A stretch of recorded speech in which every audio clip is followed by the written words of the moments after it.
بسم اللہ الرحمن الرحیم۔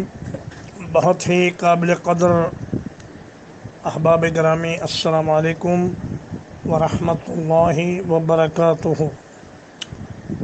امام محمد بن سیرین الانصاری یہ بڑے جلیل القدر تابعی ہیں، اور سیدنا عثمان ذو النورین کے عہد خلافت میں یہ سن 33 ہجری میں پیدا ہوئے۔ ان کی والدہ صفیہ سیدنا ابوبکر صدیق رضی اللہ تعالیٰ عنہ کی آزاد کردہ لونڈی تھیں، اور صدیق اکبر ان کو اپنی بیٹی ہی کی طرح سمجھتے تھے۔ امہات المومنین ان سے بہت محبت کرتی تھیں، خاص طور پہ سیدہ عائشہ رضی اللہ تعالیٰ عنہ ان کا بڑا لحاظ اور بڑا احترام کرتیں، اور آپ تعبیر خواب کے بہت بڑے عالم اور حدیث کے بہت بڑے راوی ہیں۔ آپ 110 ہجری میں 80 برس سے زیادہ عمر پا کر امام حسن بصری رحمہ اللہ کی وفات سے 100 دن بعد فوت ہوئے۔ آج کے اس پیغام میں امام محمد بن سیرین کے چند اقوال آپ کی خدمت میں پیش کرنے ہیں۔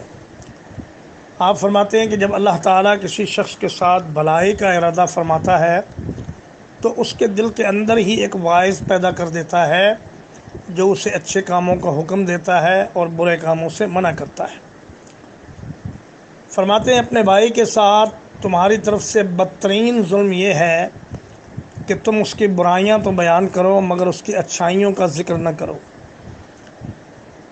فرماتے ہیں یہ علم شریعت دراصل دین ہے، تم اسے حاصل کرتے وقت یہ دیکھو کہ یہ علم کس سے حاصل کر رہے ہو، یہ نہ تو اہل بدعت سے حاصل کرو اور نہ ہی اہل معصیت سے۔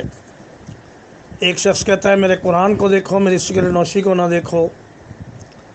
ایسا نہیں ہے، یہ دینی علم صرف انہی لوگوں سے حاصل کرو جو پرہیزگار ہیں اور دیندار ہیں، اور جن کی شہرت نیکی اور دینداری کی ہے۔ اور فرماتے ہیں مسلمان کی مسلمانی کا پتہ اس وقت چلتا ہے جب اس کا واسطہ درہم و دینار سے پڑتا ہے، یعنی مالی امور میں دیانتداری سے آدمی کی دینداری کا اندازہ ہوتا ہے۔ اور فرماتے ہیں کہ حسن اخلاق انسان کی دینداری میں بہت مددگار ثابت ہوتا ہے۔ اور فرماتے ہیں کہ اگر آدمی میں 3 صفات ہوں تو وہ کسی بھی ملک میں اجنبی نہیں ہوتا۔ ایک اس میں حسن ادب ہو، دوسرا یہ کہ لوگوں کو تکلیف نہ دیتا ہو، اور تیسرا یہ کہ لوگوں پر شک نہ کرتا ہو۔ اللہ تعالیٰ ہمیں توفیق عمل عطا فرمائے۔ وصلی اللہ علی نبینا محمد وآلہ وصحبہ اجمعین۔